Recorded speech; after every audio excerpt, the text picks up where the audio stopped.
Hello viewers, Happy's ক্লাসে তোমাদের স্বাগতম জানাই। আমার এই চ্যানেলটি যদি তোমাদের ভালো লেগে থাকে তাহলে অবশ্যই একটি লাইক এবং চ্যানেলটিকে সাবস্ক্রাইব করে দিও।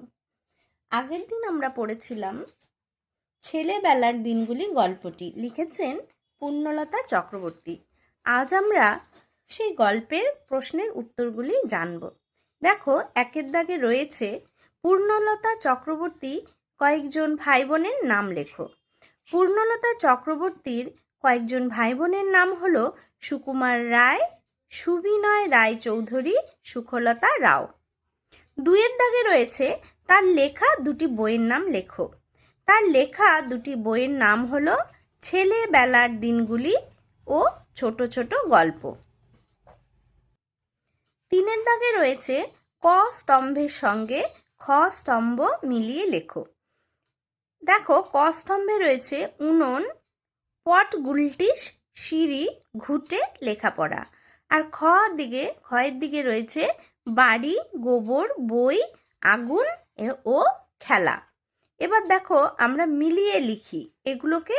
উনুনের সঙ্গে কোনটা যাবে আমরা মিলিয়ে লিখব। উনুনের সঙ্গে যাবে আগুন, কেন আগুনটা উনুনেই ধরানো হয়। পটগুলটিস হলো একটি খেলার নাম, তাই পটগুলটিসের সঙ্গে যাবে খেলা। সিঁড়ি বাড়ির মধ্যে সিঁড়ি তৈরি হয়, তাই বাড়ির সঙ্গে যাবে সিঁড়ি। ঘুঁটে হলো গরুর গোবরকে বলা হয় ঘুঁটে, তাহলে ঘুঁটের সঙ্গে যাবে গোবর। লেখাপড়া আমরা কি পড়ি? বই পড়ি, তাই লেখাপড়ার সঙ্গে হবে বই। চারের দাগে রয়েছে নিচের এলোমেলো শব্দগুলি সাজিয়ে লেখো। দেখো, প্রথমেরটা হবে লেখাপড়া, তারপর হবে পট গুলটিস, তারপর হবে পুতুল ঘর, তারপর হবে নাম করা, তারপর রয়েছে গুরু গম্ভীর। পাঁচের দাগে রয়েছে বন্ধনীর মধ্য থেকে ঠিক উত্তরটি বেছে নিয়ে আবার লেখো। পাঁচের এক দাগে রয়েছে মা সুন্দর করে 1, 2, 3, 4 তলা পুতুল ঘর সাজিয়ে দিয়েছিলেন। তাহলে মা সুন্দর করে 2 তলা পুতুল ঘর সাজিয়ে দিয়েছিলেন, তাহলে 2 এর নিচে দাগ হবে। 5-এর 2 হলো তোমাকে দেখছি এবার সোনার, তামার, লোহার, নাটিনের বালা গড়িয়ে দিতে হবে, এটা হবে লোহার। তোমাকে দেখছি এবার লোহার বালা গড়িয়ে দিতে হবে।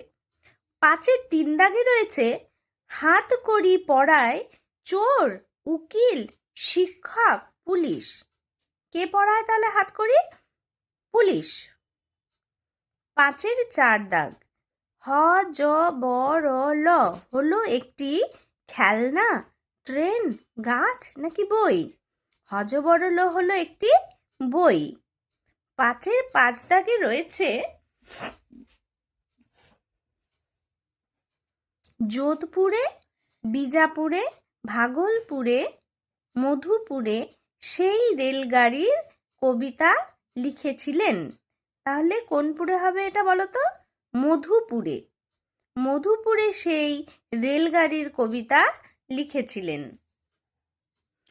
6-এর দাগে রয়েছে কোনটি বেমানান চিহ্নিত করো। আচ্ছা, দেখো কি কি রয়েছে? ঘুঁটে, উনুন, কামান, রান্নাঘর। তাহলে ঘুঁটে, উনুন আর রান্নাঘর এগুলো কিন্তু 3টে এক হবে, আর কামানটা হবে বেমানান, তাই কামান। তারপরে দেখো কি রয়েছে? সিঁড়ি, চিলে কোঠা, বারান্দা, বাজার। তাহলে সিঁড়ি, চিলেকোঠা আর বারান্দা এগুলো সব বাড়ির মধ্যে পড়ে, তাই তো? আর বাজারটা হলো একদম বাড়ির বাইরে, তাই বাজার হলো বেমানান। 6-এর 3 দাগে রয়েছে আলমারি, হাতকড়ি, চোর, পুলিশ। তাহলে এখানে বেমানান কোনটা বলো তোমরা? এখানে বেমানান হবে আলমারি।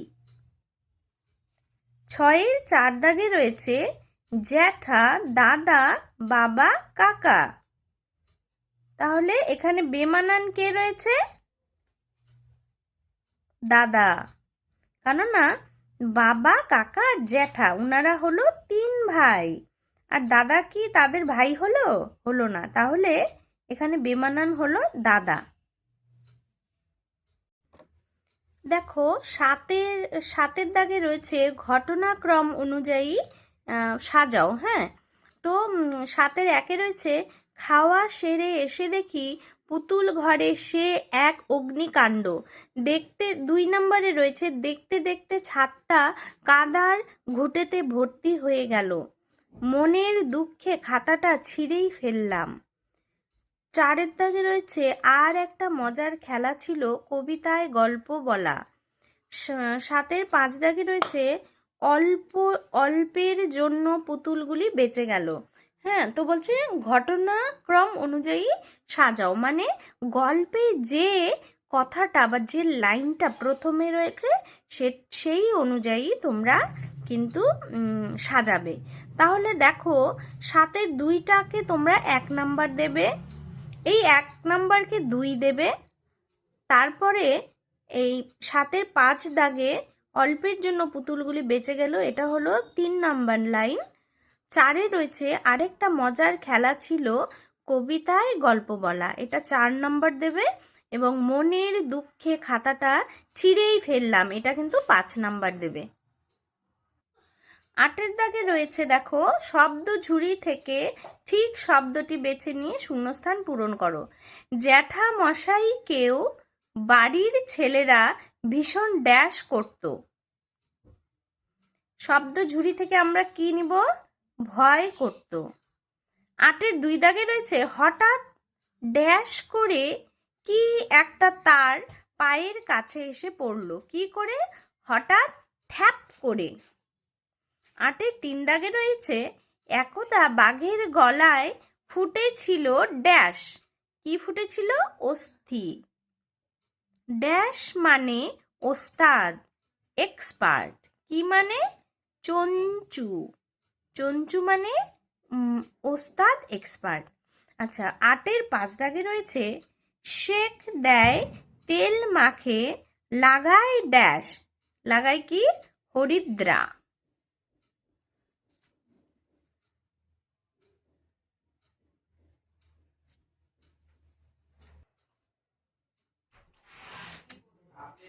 একটি বাক্যে উত্তর দাও। 9-এর 1-এর দাগে রয়েছে পাঠে উল্লেখিত নতুন বাড়িটি কোথায় ছিল?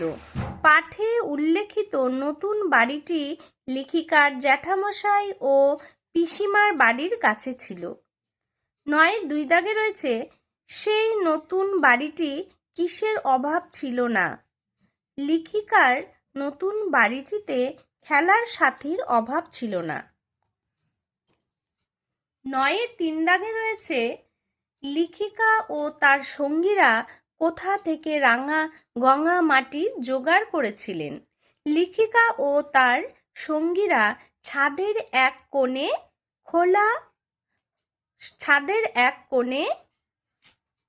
খোলা জলের ট্যাঙ্ক থেকে গঙ্গা মাটি জোগাড় করেছিলেন।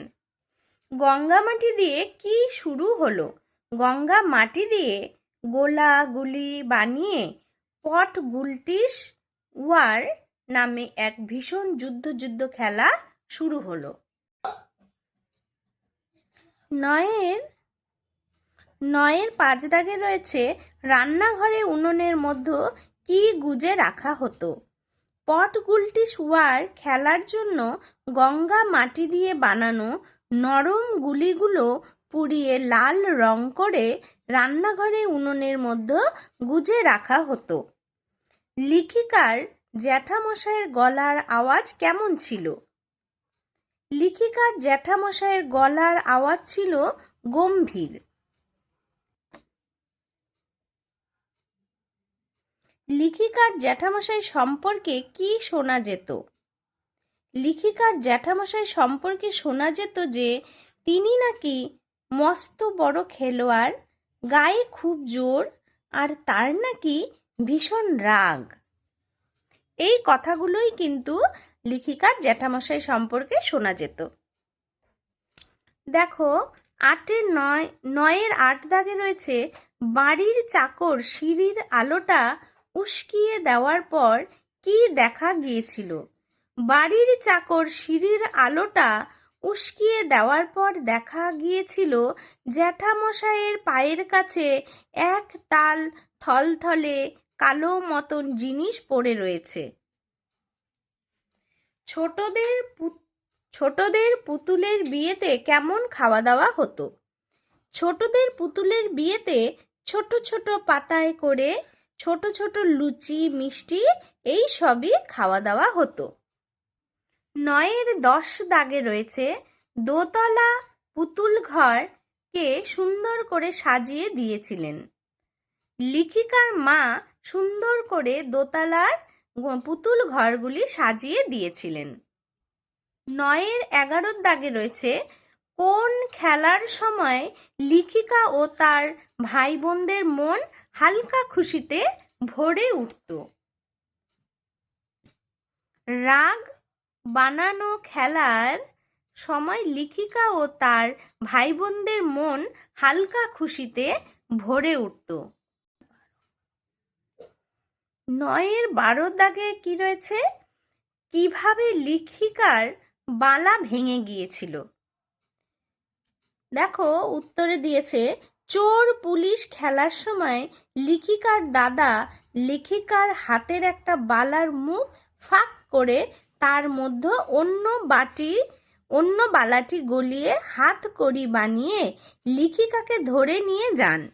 লেখিকা ঝটকা দিয়ে হাত ছাড়িয়ে নিতে চাইলে বালাটি ভেঙে গিয়েছিল। 9-এর 13 দাগে রয়েছে পুতুল ঘরে কিভাবে আগুন লেগেছিল?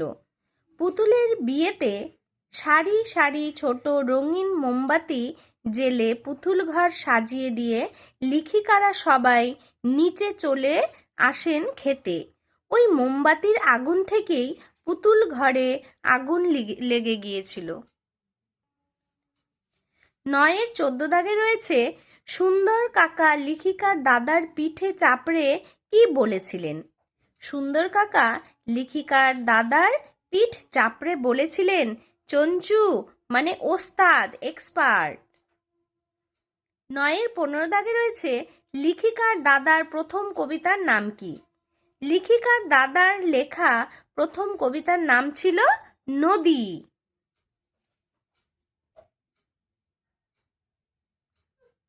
তার দ্বিতীয় কবিতাটি দাদা কত বছর বয়সে লিখেছিলেন? লেখিকার দাদা তার দ্বিতীয় কবিতাটি 9 বছর বয়সে লিখেছিলেন। 9-এর 17 দাগে রয়েছে লেখিকার বাবা বিদেশ থেকে কি পাঠাতেন? লেখিকার বাবা বিদেশ থেকে মজার মজার ছবি আর পদ্য চিঠি লিখে পাঠাতেন। 10-এর দাগে রয়েছে নিচের প্রশ্নগুলির উত্তর নিজের ভাষায় লেখো। দেখো 10-এর 1-এ রয়েছে কিভাবে পটগুলটিস খেলা হতো? ছাদের কোণে রাখা খোলা জলের ট্যাঙ্ক থেকে তুলে রাখা গঙ্গা মাটি দিয়ে গোলাগুলি বানানো হতো। নরম কাদামাটি দিয়ে বানানো সেই গুলি দিয়ে ভীষণ যুদ্ধ খেলা চলতো। এই খেলার নাম ছিল পটগুলটিস ওয়ার। পরে নরম কাদার গুলিগুলোকে আগুনে পুড়িয়ে লাল করে নিয়েও খেলা হতো। তো এইভাবে খেলা হতো পটগুলটিস খেলা। 10-এর 2 দাগে রয়েছে লেখিকার জ্যাঠামশাই কেমন মানুষ ছিলেন? লেখিকার জ্যাঠামশাই ছিলেন গম্ভীর ও রাগী প্রকৃতির মানুষ। তার গলার স্বরও ছিল গম্ভীর। তিনি মস্ত বড় খেলোয়াড় ছিলেন এবং গায়ে খুব জোরও ছিল। বেশিরভাগ সময়ই তিনি এক মনে লেখাপড়া করতেন। লেখিকা ও তার ভাই বোনদের দিকে চোখ পড়লে অল্প হেসে তিনি 2-একটা কথা বলতেন। 10-এর 3 10-এর 3 দাগে রয়েছে রাগ বানানো খেলাটা কিভাবে খেলতে হতো? রাগ বানানোর খেলা কোনো ব্যক্তির ওপর রাগ হলে সেই রাগের শোধ নেওয়ার জন্য তার সম্পর্কে যা তা অদ্ভুত গল্প বানিয়ে বলা হতো। এই গল্পে কোনো রকম হিংসা বা বিদ্বেষ থাকতো না। লোকটির অপ্রস্তুত হওয়ার বিভিন্ন মজার মজার ঘটনা কল্পনা করে লেখিকা ও তার ভাই বোনেরা হেসে কুটিপাটি যেতেন। হাসির স্রোতে রাগ ভেসে যেত এবং তাদের মন আবার হালকা খুশিতে ভরে উঠত। দেখো, তোমরা কি কখনো খেলেছো এই ধরনের খেলা, রাগ বানানো? আগে কিন্তু এই সব ধরনের খেলাগুলো ছিল, তাই না? 10-এর 4 দাগে রয়েছে কোন কোন খেলার কথা পাঠ্যাংশে খুঁজে পেলে। দেখো তো আমরা পাঠ্যাংশে কি কি খুঁজে পেলাম। পাঠ্যাংশে পট গুলটিস ওয়ার, চোর পুলিশ, ক্রিকেট, হকি, রাগ বানানো, পুতুল খেলা ও কবিতার গল্প বলা ইত্যাদি খেলার উল্লেখ কিন্তু আমরা এই গল্পে পেয়েছি, তাই না? তারপরে দেখো 10-এর 5 দাগে রয়েছে কিভাবে পট গুলটিসের গুলি তৈরি করা হতো। কিভাবে তৈরি করা হতো? ছাদের কোণে ঘোলা জলের ট্যাঙ্ক থেকে তুলে রাখা নরম গঙ্গামাটি দিয়ে পট গুলটিসের গুলি তৈরি করা হতো। প্রথমে এই নরম গুলি দিয়ে খেলা চললেও পরে নিভন্ত উনুনের আঁচে গুলিগুলো পুড়িয়ে লাল ও শক্ত করে নেওয়া হতো। এভাবেই কিন্তু পট গুলটিসের গুলিগুলো তৈরি করা হতো। 10-এর 6 দাগে কি রয়েছে দেখো। 10-এর 6 দাগে রয়েছে তোমাকে দেখছি এবার লোহার বালা গড়িয়ে দিতে হবে। এ কথা কে কাকে বলেছেন? কোন প্রসঙ্গে তার এই উক্তি? বক্তাকে তোমার কেমন মনে হয়েছে?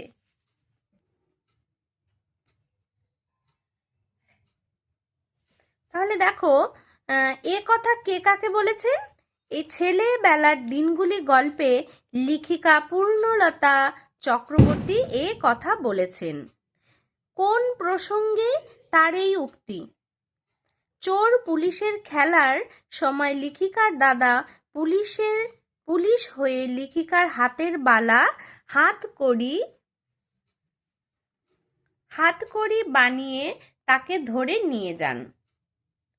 লেখিকা এক ঝটকায় হাত ছাড়িয়ে নিতে গেলে সোনার বালা 2-3 টুকরো হয়ে ভেঙে যায়। বালার টুকরোগুলো কুড়িয়ে লেখিকা তার মায়ের কাছে যান। মা সোনার বালা ভেঙে ফেলার প্রসঙ্গেই এই উক্তি করেছেন। লেখিকা সোনার বালা ভেঙে ফেলায় তার মা তাকে শাসন করেন না, বরং হেসে ফেলেন এবং মজা করে লোহার বালা গড়িয়ে দেওয়ার কথা বলেন। এ কথা থেকে বোঝা যায় তিনি রাগী প্রকৃতির ছিলেন না। সন্তানের ছেলে মানসিকী স্নেহ ভরে ক্ষমা করে দেন তিনি। 10-এর 7 দাগে রয়েছে মেয়েদের খেলাধুলোর কেমন ছবি পাঠ্যাংশে খুঁজে পেলে। দেখো, লেখিকার শৈশবের ছেলেরা ও মেয়েরা পাল্লা দিয়ে খেলাধুলা করত। মেয়েদের খেলাধুলোয় কোনো বাছবিচার ছিল না তখন। তার যেমন পুতুল খেলতো তারা, তেমনি পুতুলের জামা কাপড় পুঁথির গয়না তৈরি করত। তেমন ওই ছেলেদের সঙ্গে মিলেমিশে কি কি খেলতো তারা? ক্রিকেট, হকি, চোর পুলিশ, তারপরে যে পট গুলটিস মতো খেলাও কিন্তু খেলতো। এছাড়াও রাগ বানানো, কি অদ্ভুত খেলা নাম না, রাগ বানানো এবং কবিতার গল্প বলা নামেও খেলা দুটিও ছেলে মেয়েরা একসঙ্গে কিন্তু মিলেমিশে খেলতো। দেখো, তখনও কিন্তু ছেলে মেয়ের মধ্যে কোনো বিভেদ ছিল না, তাই না? সকলে মিলে মিশে বন্ধু হয়েই খেলাধুলা করত। 10-এর 8 দাগে রয়েছে হ জ ব র লর স্রষ্টা কে, তাকে লেখিকা কিভাবে স্মরণ করেছেন। দেখো, হজবরলর স্রষ্টা লেখিকা পূর্ণলতা চক্রবর্তী দাদা সুকুমার রায়। তাহলে স্রষ্টা হলো সুকুমার রায়। সেকেন্ডে কি রয়েছে? তাকে লেখিকা কিভাবে স্মরণ করেছেন। দেখো, দাদা সুকুমার রায় লেখিকার ছোটবেলার সমস্ত ঘটনার সঙ্গে জড়িয়ে রয়েছেন। তাই ছোটবেলার কথা বলতে গিয়ে লেখিকা বারবার তাকে স্মরণ করেছেন। লেখিকার ক্রিকেট, হকি কিংবা চোর পুলিশ খেলার সঙ্গী ছিলেন তার এই দাদা। রাগ বানানো খেলার আবিষ্কর্তাও ছিলেন তিনি। শুধু তাই নয়, পরবর্তীকালে দাদা সুকুমার রায়ের লেখা হজ বরল গল্পের চরিত্র হিজি বীজের আজগুবি কল্পনা ও হো হো করে হাসির সঙ্গেও লেখিকার মিল খুঁজে পেয়েছেন তাদের ছোটবেলার সেই রাগ বানানো খেলার। কবি তার গল্পে বলা খেলার কথা বলতে গিয়েও তার দাদার দক্ষতার কিন্তু কথা মনে এসেছে। তাহলে দেখো, আমরা এই পর্যন্ত সব প্রশ্নের উত্তরগুলি পড়লাম। তোমরা কিন্তু সব প্রশ্ন এবং প্রশ্নের উত্তরগুলি খাতায় নোট করে নেবে। দেখো, আমি 1 নম্বর থেকে একদম 10 নম্বর, 10এরও 8 নম্বর পর্যন্ত আমি সব প্রশ্নের উত্তর করে দিয়েছি, ঠিক আছে? এর পরবর্তী প্রশ্নের উত্তরগুলো আমি পরের ভিডিওতে তোমাদের দিয়ে দিব, কিন্তু যতদূর পর্যন্ত দিয়েছি তোমরা কিন্তু প্রত্যেকেই ভালো করে পড়ে মুখস্থ করে নিবে, ঠিক আছে? আবার বাকি প্রশ্নের উত্তরগুলো আমি পরের ভিডিওতে তোমাদের দেব।